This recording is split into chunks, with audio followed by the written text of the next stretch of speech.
Isang magandang araw mga kaibigan! Narito na naman po si Shenshen TV na magbabahagi sa inyo tungkol sa kwento ng pag-ibig. Pero kung bago ka pa lamang sa aking YouTube channel, paki-like lang po ng ating video, paki-click na rin ang subscribe button at ganoon din ang bell icon para lagi kayong updated sa mga paparating ko pang mga uploads. Chapter 1. Hawak ang kamay ng estudyante niyang umiiyak. Sinuong ni Evangeline ang katirikan ng araw. Sa dirt road, patungo sa nag-iisang dental clinic sa kanilang barangay. Umaalimbukay ang alikabok. Tuwing bumababa, ang pabugso-bugsong hanging amihan. Panakanakang nahihinto ang bata sa pag-iyak. Kapag ka napupuwing, kukusutin ang mga mata at pagkatapos ay tuloy na naman sa pagngalngal. Sandali lang, Maika. Kaunting tiis pa. Malapit na tayo sa klinik ni Dr. Del Pilar. Alo niya rito. Lalo nang lumakas ang palahaw nito. Alam niyang wala itong mapagpipilian. Nahihirapan ito sa matinding sakit ng ngipin. And at the same time, takot din sa dentista. Nang matanaw na niya ang nagtatayo ang puno ng kabalyero sa harapan ng kanilang bahay, siya naman ang tila nasa katayuan ni Mika. Kailangan niyang madala ang kanyang estudyante sa dental clinic at the same time, ayaw naman niyang makaharap si Dr. Gideon Del Pilar. Binagala niya ang lakad. Nang mapatapat sa bahay nila, wala sa harapan ang kanyang ina, maging ang nag-uulyanin na niyang abuelo na si Lolo Jose. Ngunit matanda na siya. Hindi na niya kailangan ng padrinong makakasama sa pagtungtong sa klinika ni Gideon. Kadikit lang ng bakod nila ang dental clinic dahil kapitbahay lang naman nila ang mga Del Pilar. Magkatabing nakatirik doon ang kanya-kanyang bahay. Mula noong hindi pa man sila kapwa na isisilang ni Gideon, ngunit ngayon lang siya makakapasok sa klinika matapos yung imaitayo. Pagtapat nila sa klinika, ay hinagod niya ang mga daliri hanggang bewang ng buhok niyang nagulo sa hangin. Conscious na niyuko niya kung may dumi o gusot ba ang kanyang uniforme. Sandaling naudlot ang kanilang pagpasok sa paglabas ng isang pasyente. Nang makalabas ito, pinauna niya si Mika na makapasok. Humina na ang iyak nito. Biglang napaharap ang nakatalikod na si Gideon pagkarinig sa iyak ni Mika. Masakit ang ngipin mo, no? Anito sa bata. At pagkatapos ay itinoon sa kanya ang mga mata. Napalunok siya sa pagkakakita sa gwapong mukha nito. Bumagay sa makinis nitong muka ang suot na rimless eyeglasses. Nagsasalamin na pala ito. Kaya nga napilitan na akong i-dismiss ang klase at dalhin siya rito. Huwag kang mag-alala. Sandali lang at aalisin natin ang sakit ng ngipin mo. Baling nitong muli sa bata. Sa kanilang pagkakagulat, lalo namang lumakas ang iyak ni Mika. Ayoko po. Ayoko pong bunutin ang ngipin ko. Tila walang anumang hinitian ito ni Gideon. Hindi ko naman bubunutin ang ngipin mo. Sabi ko, aalisin natin ang sakit, hindi ba? Tila nauunawaan naman ng bata ang sinabi ni Gideon dahil huminto ito sa pag-iyak. Hindi na hinintay pang sabihan.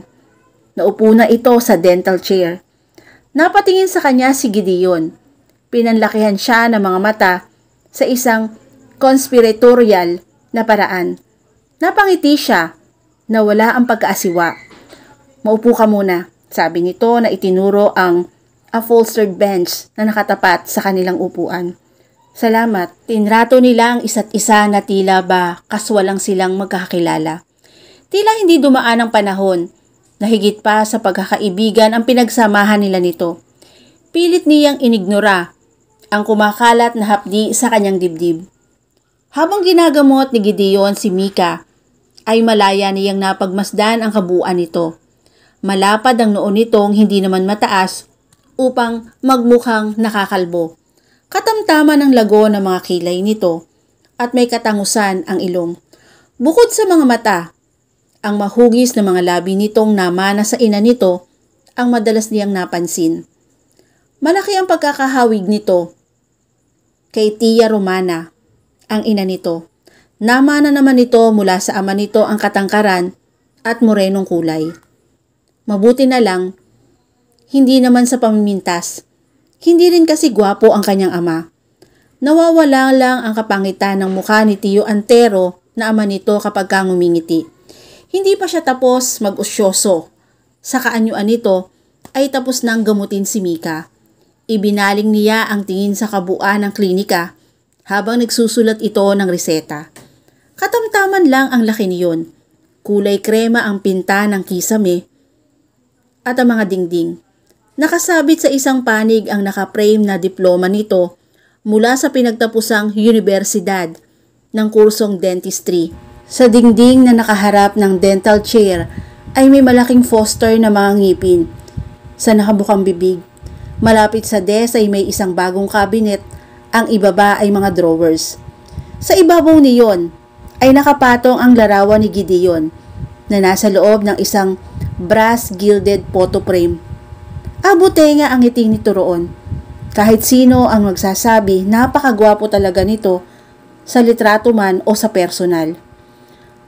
Katabi ng photo frame ay may mas maliit pang photo frame at may kumislot sa dibdib niya nang makita kung sino ang dalawang batang nasa larawan. Medyo kupas na ang kulay niyon, bagamat malinaw pa rin.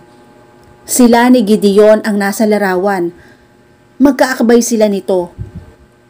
Kasing edad lang niya marahil noon si Mika. Hinding-hindi niya malilimutan ang kuhang iyon. Matapos kasi silang kunan ng kanyang ama ng larawan, ay may ginawa sa kanya si Gideon na hindi na mabubura sa isip niya kahit kailan. Ipabili mo to sa nanay mo ha? Narinig niyang sabi nito kay Mika. Inalis na niya ang tingin sa larawan.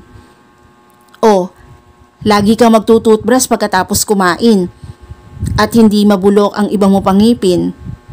Opo, magkasabay pa silang tumayo ni Gideon. Sa kanya nito iniabot ang reseta. Pakisabi sa nanay niya na kung hindi namamaga ang gilagid ng bata, ibalik ka agad dito ang kanyang anak para mabunot na ang bulok ng ngipin. Tumango siya na sinabayan niya ng bahagyang pagngiti. Nang dumukot siya sa bulsa ng kanyang uniforme, nawala ang kanyang ngiti. Wala nga pala siyang dalang pitaka. Nahulaan naman ito ang bigla niyang ipinagkaganon. Don't worry, hindi ko sisingilin ang estudyante mo. Nakangiting wika nito. Konting panlinis at toothache drops lang naman ang ginamit ko sa ngipin niya. Maraming salamat pala. Ibinaba niya ang tingin kay Mika na maging mapag-arok ang titig nito sa kanya. Mika, magpasalamat ka na kay doktor. Thank you po, Doc, kiming wika ni Mika. Inihatid sila nito hanggang sa pintuan. Ito pa ang nagbukas ng pinto para sa kanila. Hindi niya maunawaan ang sarili kung bakit nakadama siya ng pag-aalumpihit sa pagkakalapit dito. Dama niya sa kanyang likuran ang bahagyang singaw ng init ng katawan nito, maging ang bahagyang paypay ng hininga nito sa gilid ng kanyang tenga. Kailan kaya uli magkakaroon ng estudyante na isusugo dito sa klinik para lang mapilitan kang pumunta rito, girly? Awang ang bibig na nag-angat siya ng tingin. Galit, pagdaramdam at paghahamon ang nababanaag niya sa dating payapa at compassionate nitong mga mata. Napalunok na lamang siya at agad na nag-iwas ng paningin. Sige, tuloy na kami. Salamat ulit, Doc. Hindi man siya lumingon. Tiyak na nakasunod ang tingin nito habang palayo sila. Dumaan muna sila ni Mika sa eskwelahan upang kunin ang kanyang bag bago ihatid ang bata sa bahay nito. Teacher Evangeline, huwag niyo pong sasabihin sa nanay ko na ipinabubunot po ni Dr. Del Pilar ang ipin ko. Please, anito sa pakikiusap na tinig. Mukhang maiiyak na naman.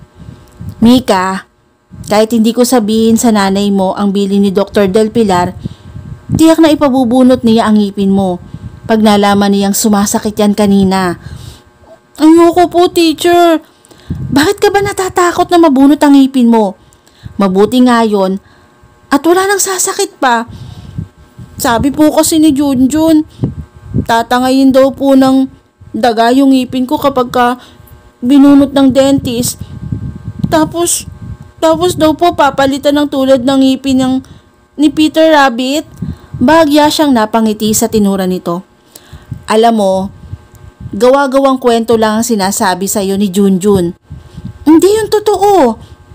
Talaga po? Anito, na itiningala pa ang mukha sa kanya. Oo naman. Bata ka pa. Milk lang yung ngipin mo. Yung sumasakit, tutubuan ulit siya ng ngipin. Mukha namang napaniwala niya ito dahil hindi na ito umiimik pa. Hanggang sa makarating sila sa bahay nito. Magandang tanghali po, Miss Bonifacio. Bati agad ng nanay ni Mika na nasa harap ng bahay nila. Nang makitang papasok sila, sa tarangkahan ay lumapit ito sa kanila. Magandang tanghali naman po. Inihatid ko lang po itong anak nyo dahil may ipinagbilin sa amin si Dr. Del Pilar. Sinabi niya rito ang nangyari at iniabot ang reseta. Naku, pasensya na kayo, Miss Bonifacio. Naabala patuloy ka nitong anak ko. Hayaan niyo ho at bibisita kami sa klinik ni Dr. Del Pilar. Salamat ho sa paghahatid niyo kay Mika. Wala pong anuman yon. Dito na po kayo mananghali. Nako, hinihintay nila po ako sa bahay. Salamat na lang po, Nay. Subalit hindi siya nito tinantanan hanggat hindi siya napapayag. Ganon sa kanilang barangay. Hindi pa rin nawawala sa uso ang pagiging hospitable ng mga tao. Matapos ang kanilang tanghalian, nagpaalam na siya sa mag-ina. Abot-abot pa rin ang pasasalamat ng ina ni Mika sa kanya hanggang sa makalabas siya ng tarangkahan ng mga ito. Sinimulan niyang taluntunin ang mahabang stretch na nag-iisang kalye sa kanilang barangay. Walang pangalan ang kalyeng iyon. Maliit lang naman kasi ang lugar nila at halos lahat ng tao ay magkakakilala. Nasa tabing dagat ang barangay ng Mabayo, ang lugar kung saan sila lumaki ni Gideon. Nakuha ang pangalan niyon mula sa salitang maraming ibayo. Palibhasa'y napapagitnaan ang lugar nila sa dalawang ilog na bumubuhay sa malawak na bukiring nasa paanan lang ng bundok na siya namang likuran ng kanilang barangay. Karaniwan, kung hindi mangingisda, ay magbukid naman ang mga tao sa kanila. Liban nga lang sa kanyang ama na isang inhinyero at nagtatrabaho sa kabayanan. Nang sapitin niya ang bahay nila ay nakita niyang sarado na ang klinika ni Gideon. Nanananghalian na marahil ito. Sandaling siyang nakipag-usap sa kanyang ina at pumasok siya sa kanyang silid. Muling nanumbalik sa kanyang alaala ang nakitang larawan sa klinika ni Gideon. Sa halip na mahiga para sa kanyang sista, ay naupo siya sa silyon sa tabi ng bintanang kapis. Itinutok niya ang mga mata, lampas sa malalabay na punong mangga na nakatanim sa gilid na nagkiwal na ilog. Tumuloy iyon at humangga sa tuktok na hindi kataasan at nakakalbo ng bundok. Tila naaninaw niya noon ang pangyayari, 17 taon na ang nakakaraan. At dito na po natatapos ang chapter 1 ng aking kwento. Muli po, maraming salamat po and God bless all.